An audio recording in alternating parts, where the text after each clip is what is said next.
astres que tu as créés,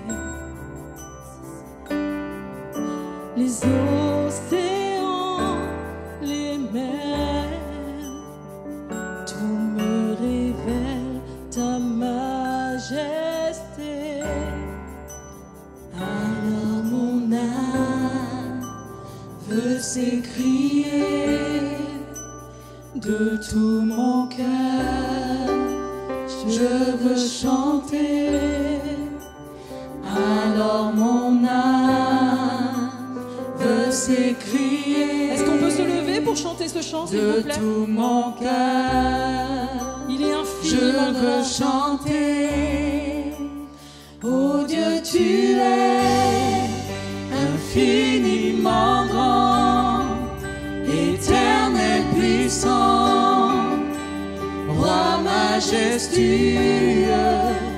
Oh Dieu, tu es infiniment grand, éternel puissant, roi majestueux.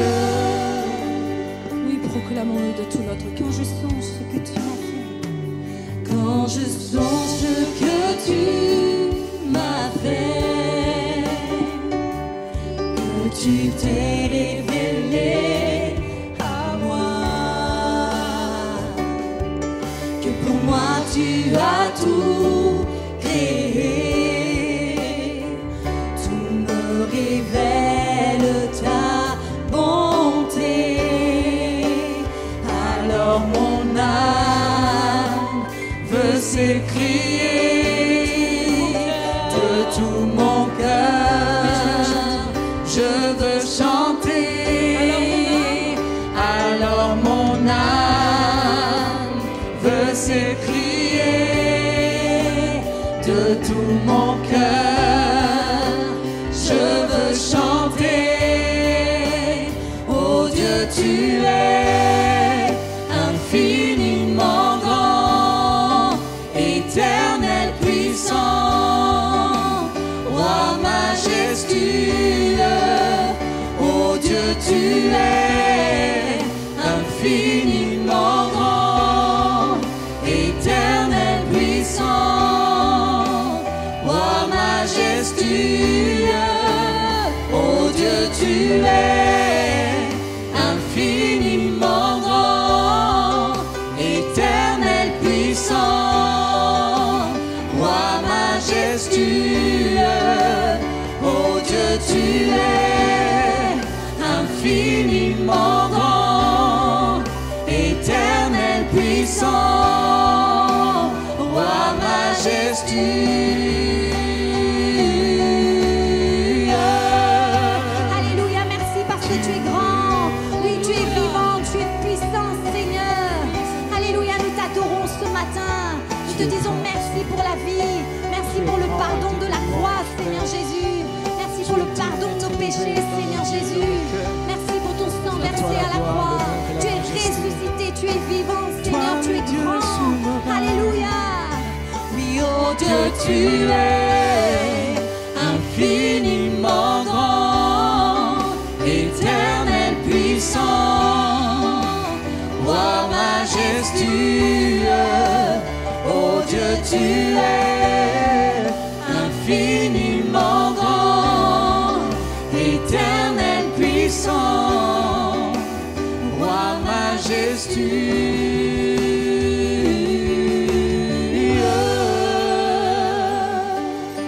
Alléluia, nous voulons acclamer le nom du Seigneur. Amen, nous voulons l'adorer ce matin, Seigneur Jésus.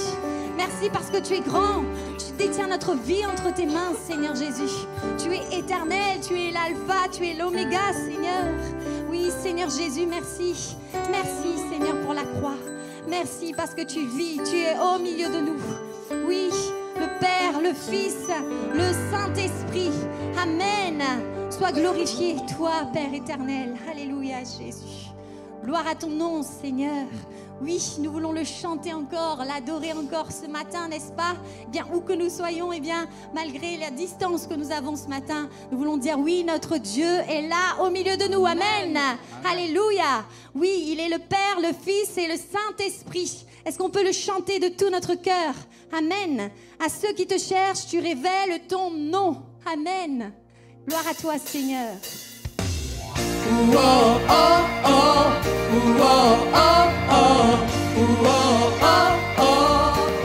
Je tape les mains ensemble.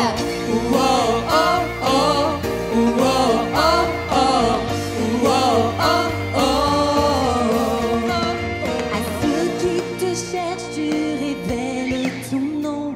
Fais connaître à qui croit combien tu es bon. Par le Fils, tu accordes au monde ton pardon. Par le Saint-Esprit, tu donnes ton onction. Oh!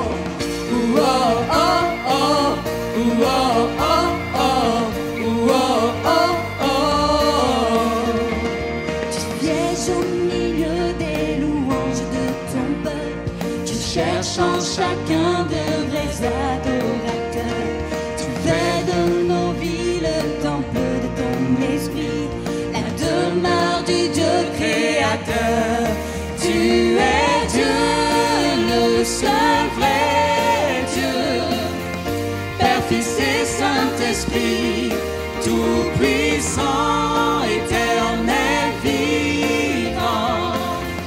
Commencement et fin, tu es le seul Dieu. Oh, oh, oh, oh, oh, oh, oh,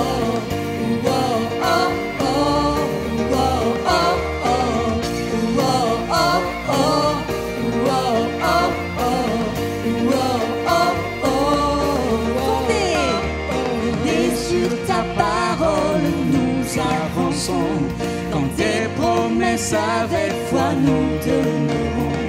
Manifeste-toi quand nous invoquons ton nom, que le monde voit ta grandeur.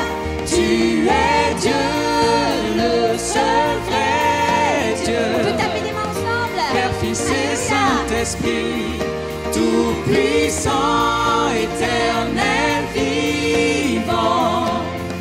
Commencement et fin, tu es Dieu, le seul vrai Dieu, Père, Fils et Saint-Esprit, tout-puissant, éternel, vivant. Commencement et fin, tu es le seul Dieu.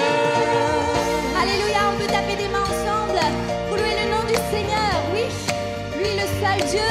Alléluia, Jésus. Prends la place qui t'est due ce matin.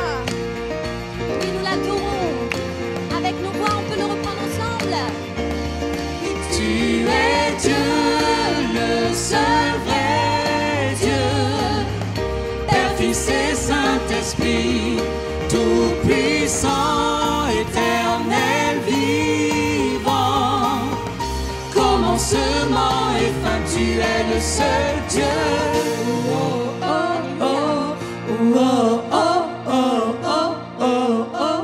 Alléluia, gloire au Seigneur. Oui, tu es le seul Dieu, oui, nous l'acclamons. Lui et lui seul. À lui la louange, l'honneur et la gloire ce matin. Eh bien, je vais laisser la place à Emmanuel pour la suite de ces instants.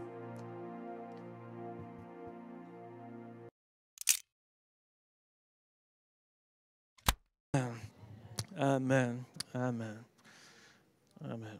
Je me souviens, il y a quelques années, il y avait un pasteur qui était malade et qui partageait tout simplement ce qu'il avait. Et puis il a simplement dit comme ça, mais la prière du juste est entendue, je veux croire qu'il y en a encore quelques-uns. Voilà, et que donc Dieu va entendre la prière. Amen, amen. Voilà, on va partager l'Écriture. Maintenant, celle que nous aimons, que nous chérissons, n'est-ce pas, dans notre cœur. Et j'aimerais parler ce matin, alors pendant que vous cherchez Marc chapitre 12, versets 28 à 31, j'aimerais parler de la force des relations. Ou bien, si vous voulez, un autre titre, c'est un Dieu relationnel pour une Église relationnelle.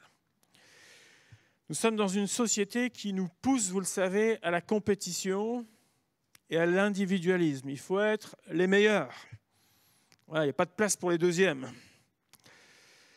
On ne répétera jamais assez, pourtant, l'importance des relations.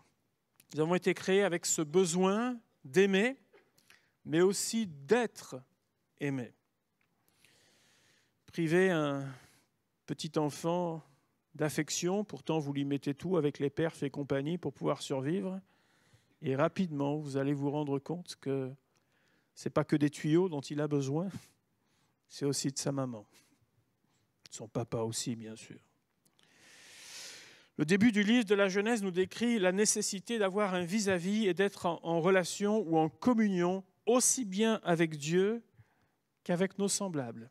Il n'est pas bon que l'homme soit seul. Il y a 10 ans de cela, une étude sur la solitude avait montré qu'environ 20 millions de Français, écoutez-moi bien, c'est 20 millions, c'est pas juste, et le pourcentage, c'est pas un demi%, je ne sais pas quoi, c'est une masse importante de gens dans ce pays souffrent de solitude. Cela concernait toutes les catégories d'âge et tous les types de populations et pas simplement les gens qui vivent seuls. Vous avez des gens qui vivent seuls, qui le vivent très bien. Vous avez des gens qui vivent en famille et qui se sentent seuls. Marc 12, 28, 31, nous lisons ceci. Un des scribes qui les avait entendus discuter, sachant que Jésus avait bien répondu aux Sadducéens, s'approcha et lui demanda « Quel est le premier de tous les commandements ?» Jésus répondit « Voici le premier. Écoute Israël, le Seigneur notre Dieu est l'unique Seigneur. Et tu aimeras le Seigneur ton Dieu de tout ton cœur, de toute ton âme, de toute ta pensée, de toute ta force. Et voici le second, tu aimeras ton prochain comme toi-même. Il n'y a pas d'autre commandement plus grand que cela. » La Bible nous décrit tout d'abord un Dieu qui est relationnel. La Trinité, la triunité, le Père, le Fils, le Saint-Esprit en sont un exemple. Genèse 1, 26 nous rappelle un choix important de Dieu nous concernant. Faisons l'homme à notre image, selon notre ressemblance. Et la ressemblance, elle n'est pas physique, puisque Dieu est esprit, on ne peut pas le voir. Il est question donc d'un Dieu unique en 3 personnes, mais si chacun dans cette trinité, triunité a un rôle particulier, il existe une complémentarité, on pourrait même dire une complicité extraordinaire. Jésus a pu dire « Moi et le Père, nous sommes un ». Jésus a pu dire à plusieurs reprises « Le Père aime le Fils ». Mais comment est-ce qu'il peut dire ça si son Père ne lui a pas dit? Il se savait aimer. Il ne se sentait pas simplement, il se savait aimer. Le Père a démontré audiblement son amour envers son Fils. Lors du baptême de Jésus, il a pu dire le Fils à qui il a donné toute son affection. Et là, tous les gens qui étaient là présents ce jour-là au baptême ont pu entendre cette voix audible. Lors de l'épisode sur la montagne de la transfiguration, ce ne sont que des exemples, mais il a dit, eh bien, voici mon Fils bien-aimé. Écoutez-le. Écoutez-le. La Bible nous décrit aussi toute la sensibilité que peut avoir le Saint-Esprit. Des rôles donc particuliers envers chacun, mais une complicité extraordinaire. Extraordinaire. Alors la relation aussi, si Dieu est un Dieu de relation, il nous donne l'exemple dans ce fonctionnement de la Trinité. Il y a également cette relation qui existe entre Dieu et l'être humain, nous-mêmes.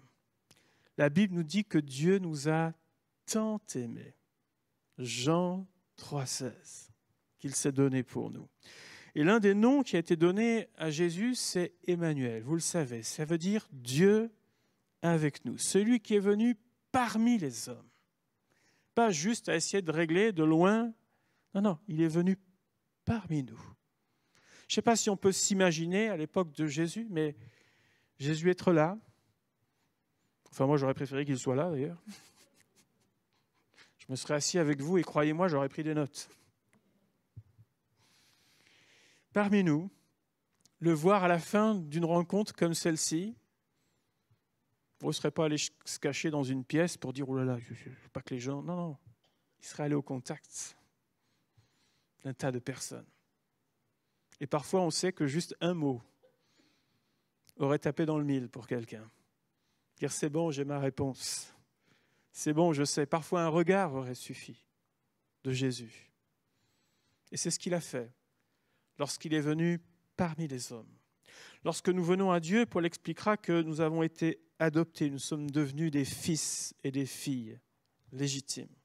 Et la Bible nous montre que Dieu a tout fait pour que nous puissions saisir son amour, pour saisir sa grâce. Il est celui qui va chercher la brebis perdue. Vous vous souvenez il y en a des brebis perdues dans la Bible. Il y en a dans l'Ancien, il y en a dans le Nouveau Testament. Il y en a un, par exemple, il s'appelle Jonas. Vous vous souvenez de cette brebis-là ? Oh là là là là ! Un prophète qui entend la voix de Dieu. Juste, bon, pas de problème. Il a quand même un petit souci à régler.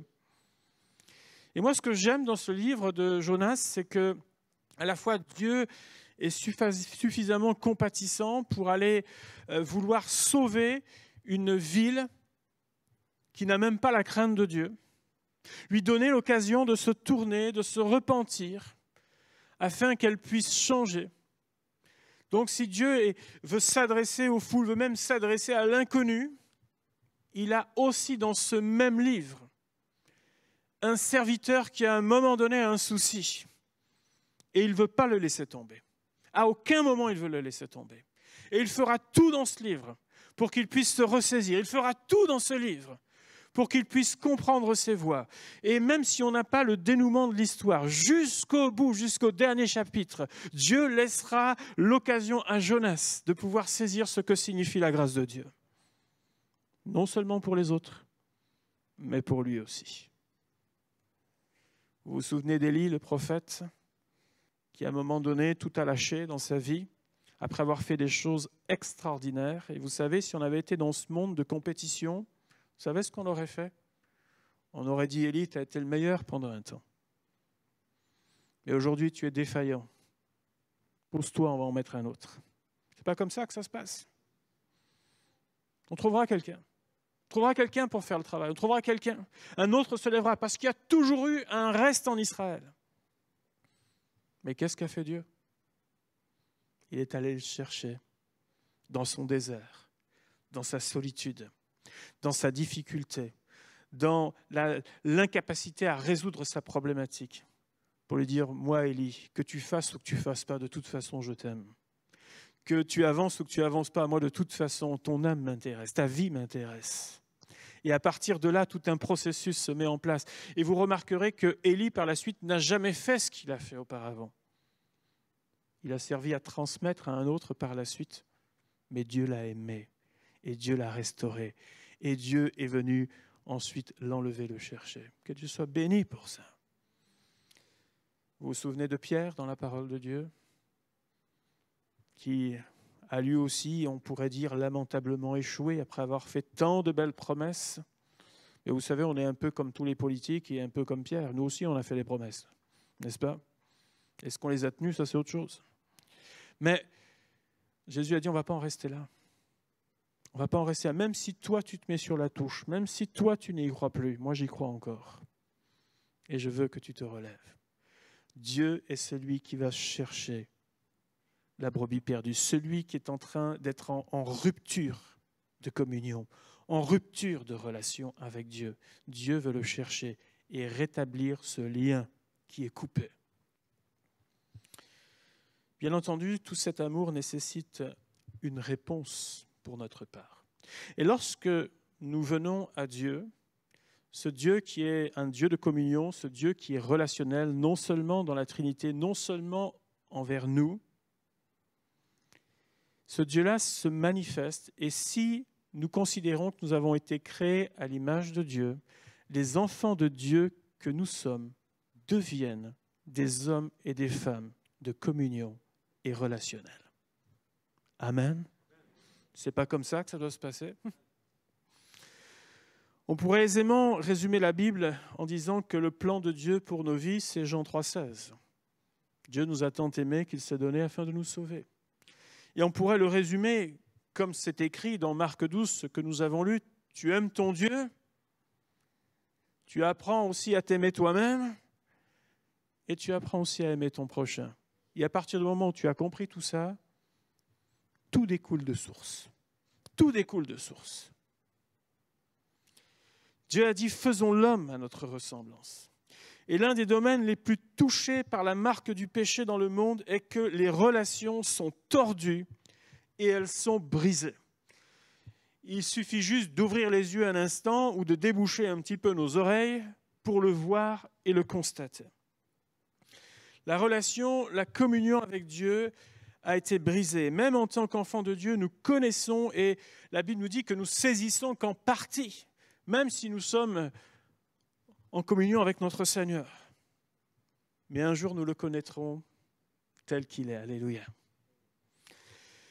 On sait aussi que de cette marque du péché, les relations entre êtres humains sont compliquées. Elles sont devenues compliquées. Elles n'étaient pas compliquées, elles sont devenues compliquées. Oh, c'en est passé dès le livre de la Genèse par l'accusation mutuelle. Ça en est passé rapidement par le meurtre, rien que ça. Et puis toutes les conséquences qu'on voit derrière et que nous constatons encore aujourd'hui.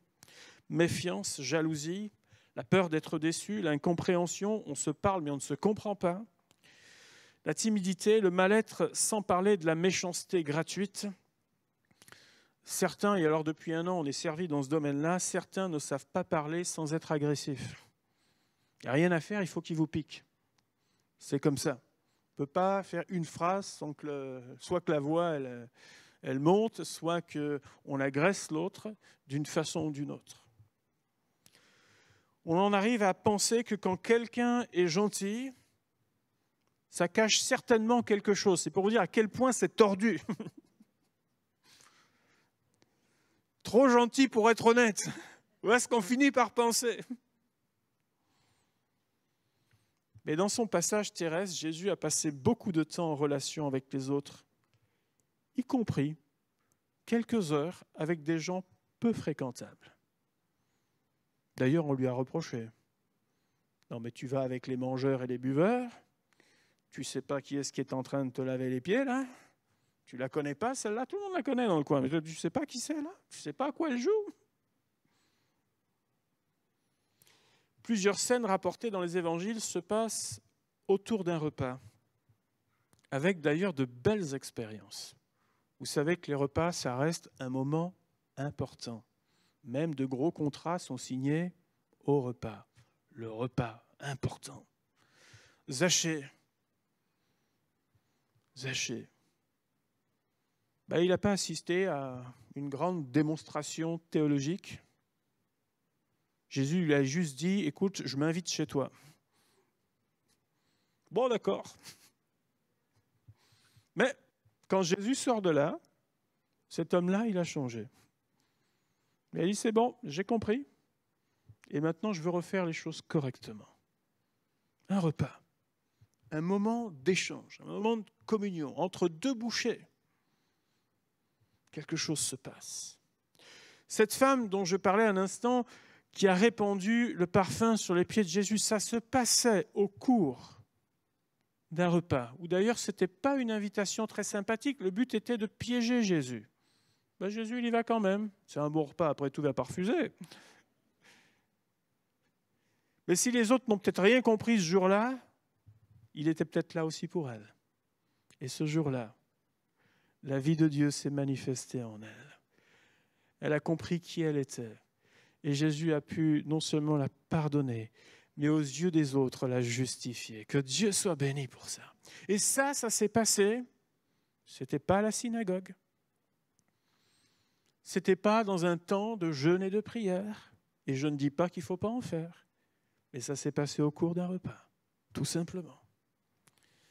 Il engage à un moment donné aussi une conversation avec une femme samaritaine. À une heure inhabituelle, avec quelqu'un avec qui en principe il ne devrait pas parler, puis en plus c'est une femme, c'est un homme, en plein jour, ça ne se fait pas. Mais il sait pourquoi il le fait. Parce que cette femme a un besoin particulier. Il fallait ce jour-là engager cette conversation. Conversation simple, et dont les répercussions sont extraordinaires. Jésus nous a montré l'exemple de quelqu'un qui était capable d'enseigner les foules, mais qui était capable de venir à la rencontre d'une seule personne. Parce que cette personne est aimée du Père. Parce que cette personne a besoin absolument de quelque chose dans sa vie à ce moment-là et est capable de prendre ce temps-là avec elle. En vivant une belle communion avec Dieu, nous apprenons à développer aussi des relations que l'on appelle des relations saines. Souvenons-nous de la prière de Jésus dans Jean chapitre 17. Et vous pouvez ouvrir vos Bibles à partir du verset 20. Je vais juste vous lire le verset 11, mais Jean 17, verset 20.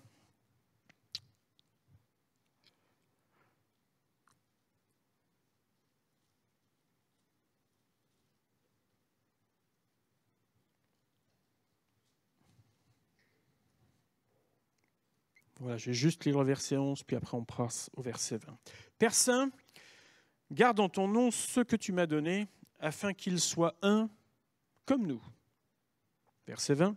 « Ce n'est pas pour eux seulement que je prie, mais encore pour ceux qui croiront en moi par leur parole. » Tiens, il prie pour nous, il y a déjà bien longtemps. « Afin que tous soient un, comme toi, Père, tu es en moi, et comme je suis en toi, afin qu'eux aussi soient un en nous, pour que le monde croie que tu m'as envoyé. Je leur ai donné la gloire que tu m'as donnée, afin qu'ils soient un comme nous sommes un. Moi en eux et toi en moi, afin qu'ils soient parfaitement un, si on n'a pas compris au bout d'un moment, et que le monde connaisse que tu m'as envoyé et que tu les as aimés comme tu m'as aimé. Alors, de différents angles et différentes façons, il nous dit la même chose plusieurs fois. Sa prière a été que ce qu'il vivait avec le Père, ses disciples, mais nous aussi, nous puissions le vivre ensemble. Voilà la prière de Jésus. Et l'un des plus grands défis de l'Église, ce n'est pas l'organisation du culte, bien que depuis 1 an, c'est compliqué, mais on y arrive quand même. Ce n'est pas ça le plus grand défi de l'Église. Le plus grand défi de l'Église, c'est d'apprendre à faire 1. Apprendre à compter jusqu'à 1. Vous allez me dire, Emmanuel, oui, c'est facile à dire, mais à le vivre. Apprendre à faire 1. Si nous savons le vivre, la Bible nous dit que ce sera un témoignage dans notre société qui ne sait pas le vivre. L'Église est un organisme qui est vivant. Un corps, la Bible nous dit, qui s'édifie, qui se construit ensemble. Cela signifie qu'il y a ce qu'on appelle un engagement réciproque. Je suis engagé vis-à-vis de vous, individuellement et collectivement, et chacun est engagé vis-à-vis de l'autre, individuellement et collectivement. Voilà ce que ça signifie. Engagement réciproque que nous sommes appelés à vivre ensemble. Et ça va bien au-delà du fait de dire « mais je suis membre, je suis même inscrit dans un service », pour vous dire combien je suis attaché à l'Église. Évidemment que c'est bien. Mais ça signifie que non seulement nous venons adorer Dieu ensemble, mais nous savons l'importance que d'être rassemblés dans le nom du Seigneur.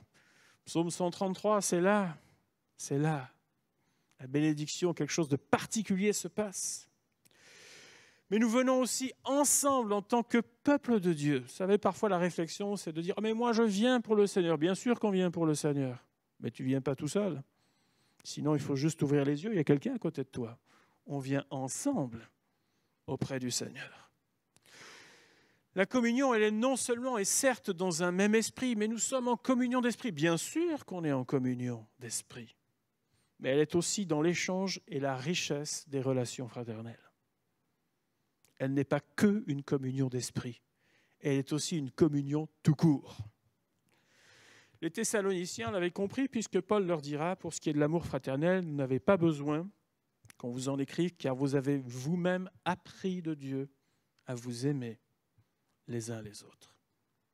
Aimer, se rapprocher, c'est un choix et c'est une décision qui nous est propre. Alors, comment vivre si Dieu est un Dieu relationnel?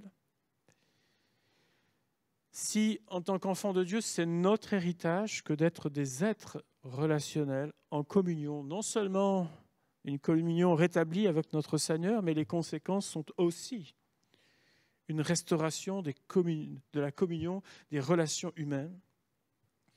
Comment le vivre concrètement? Il est bien évident que la période que nous vivons depuis un peu plus d'1 an ne nous aide pas beaucoup dans ce domaine, n'est-ce pas? Puisqu'on en est presque à se méfier. Potentiellement, l'autre peut être un danger pour moi, ou je peux être un danger pour l'autre. Alors ça n'aide pas au rapprochement. Derrière le masque, on reconnaît plus les visages. C'est comme ça. On ne se touche plus, ou alors avec le pied, le coude maintenant. Et tous ceux qui ont particulièrement cette fibre-là sociale, le besoin de relation, ce besoin d'amitié, souffrent et sont mis à mal, n'est-ce pas, depuis une bonne année. La première chose, c'est, si on veut vivre les relations, il faut oser les relations. La vie aujourd'hui fait que nous déménageons plus souvent. D'ailleurs, on va faire un sondage ce matin et vous allez voir combien sont nés, et alors je ne vais pas dire juste Bordeaux, en Gironde. Levez la main, juste ceux qui sont nés en Gironde. Bien. On est à, 40%. Je m'attendais à moins, vous voyez, mais 40% sont nés en Gironde. Et parmi ceux qui sont nés en Gironde, si ça se trouve, quelques-uns ont même déménagé et sont revenus en Gironde. Mais bon, bref, on va faire court. Ça veut dire que pour tous les autres, là, au moins une fois, si ce n'est pas plusieurs, on a changé de région, pour ne pas dire de pays. On est des étrangers, des non-bordelais. Et vous savez comme moi que ces changements font qu'il faut tout recommencer. Tout. Pour certains, on quitte les collègues, les enfants, ils quittent les amis, nous aussi, on quitte nos amis. Il faut se refaire à une autre mentalité. Et même, pas que quand on vient de l'étranger, mais parfois d'une région à l'autre, croyez-moi, il y a des changements. Il faut se faire une nouvelle mentalité. Il faut recommencer et encore recommencer à faire ce tissu relationnel. Et en tant qu'Église, nous devrions être attentifs, car cela signifie qu'il y a beaucoup de changements, beaucoup de départs, beaucoup d'arrivées. Et d'ailleurs, si on devait faire une étude sur, par exemple, ne serait-ce que les 5 dernières années dans notre assemblée, je peux vous dire qu'il y a eu du sacré mouvement. Beaucoup de changements. Probablement, aux environs, je n'ai pas le chiffre exact, mais aux environs de 50% de renouvellement de l'Église. Beaucoup de départs, beaucoup d'arrivées. On aime parfois adorer Dieu, vous savez, en fermant les yeux, « Seigneur, je t'adore, je t'aime, alléluia », c'est bon. Et ce n'est pas une critique, hein, c'est bon. Hein. Concentrez-vous sur la personne du Seigneur. Mais de temps en temps, ce serait bien qu'on ouvre aussi les yeux pour apprendre à repérer et faire connaissance avec quelqu'un que nous ne connaissons pas. Et pas que pour se marier, hein, parce qu'il y en a, ils mettent les radars en route, mais ils sont là, alléluia, mais il y a quand même l'œil là. Est-ce qu'il est là? Est-ce qu'elle est là aujourd'hui? C'est pas bon que l'homme soit seul, vous répondez à quelque chose de deux, il n'y a pas de problème. D'ailleurs, après, quand les choses avancent dans ce domaine-là, vous savez, un jour, parfois, « Pasteur, on a quelque chose à vous dire ».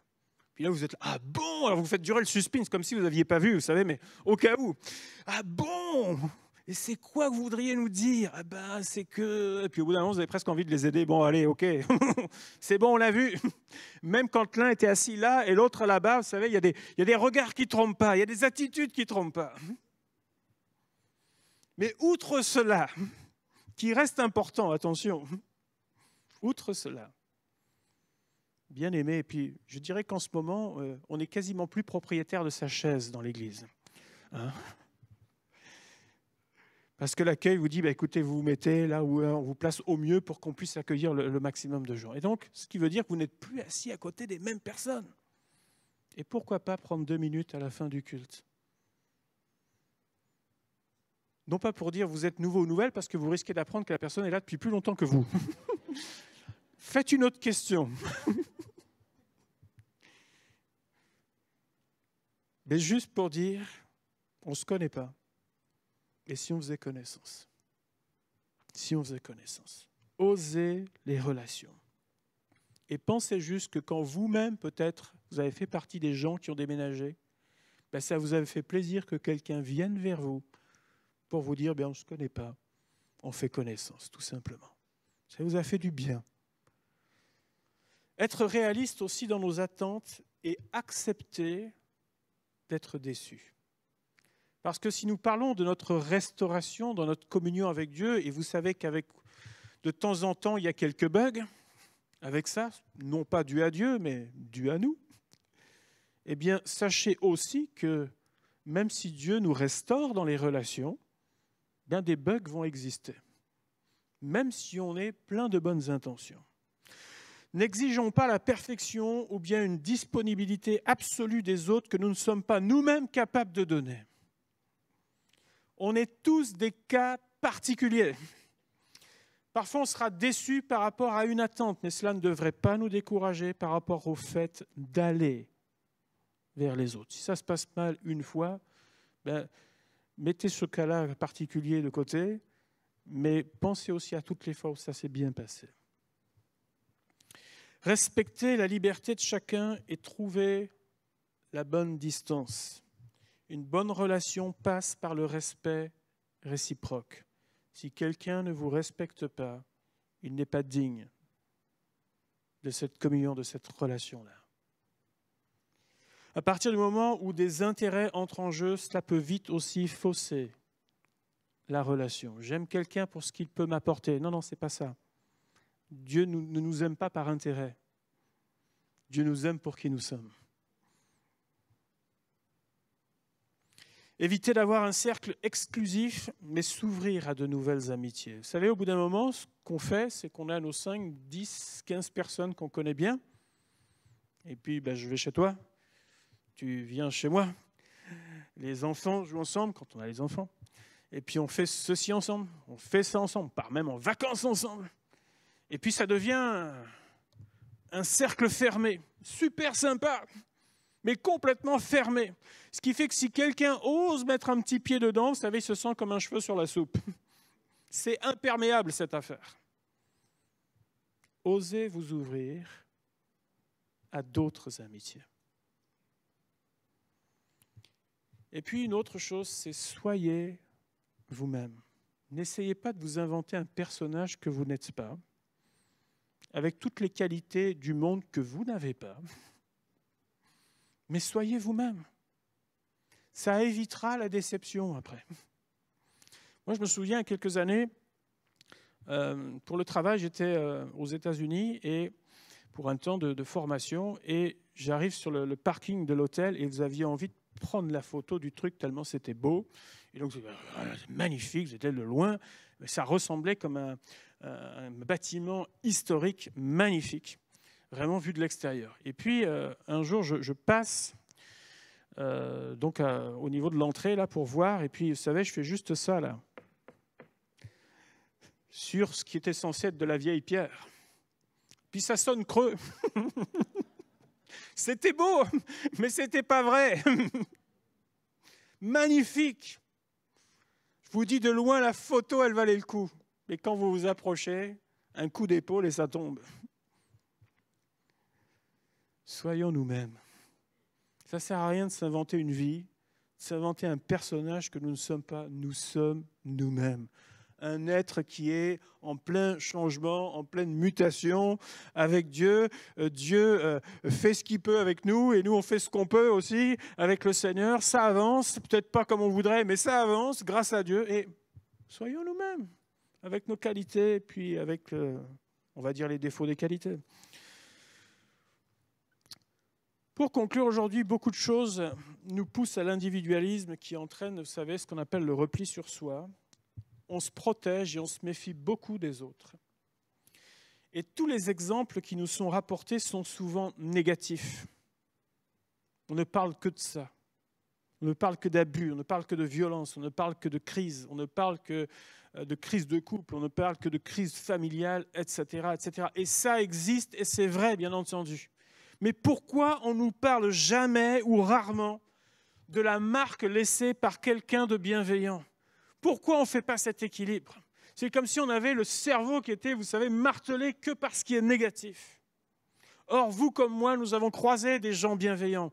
Nous avons croisé des gens qui ont laissé une marque dans notre vie, des gens qui nous ont même aidés à nous construire, de ceux qui ont été des repères pour nous. Et quand on les rencontre, c'est une vraie force dans la vie.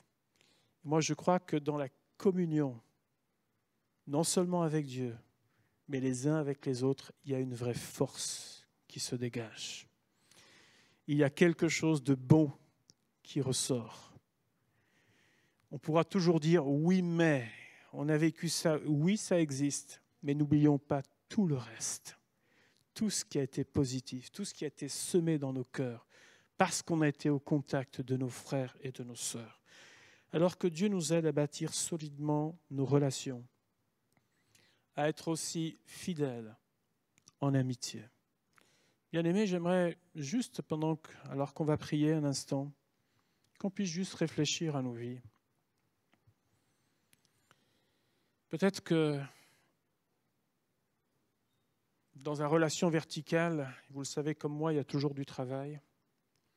Et il y a peut-être quelque chose qui a besoin d'être restauré, comme Jonas en a eu besoin, comme Élie en a eu besoin, comme Pierre en a eu besoin, et tant d'autres en ont eu besoin.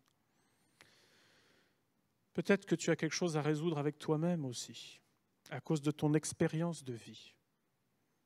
Et tant que ça, ce ne sera pas fait, tu auras beaucoup de mal dans la relation à l'autre. Et peut-être que le constat que tu peux faire dans ta vie, c'est que tu aimes ton Dieu, mais c'est pourtant tellement toujours aussi difficile avec les autres. C'est difficile avec peut-être le conjoint. C'est difficile peut-être au sein de ta cellule familiale, proche ou éloignée. C'est difficile avec tes collègues.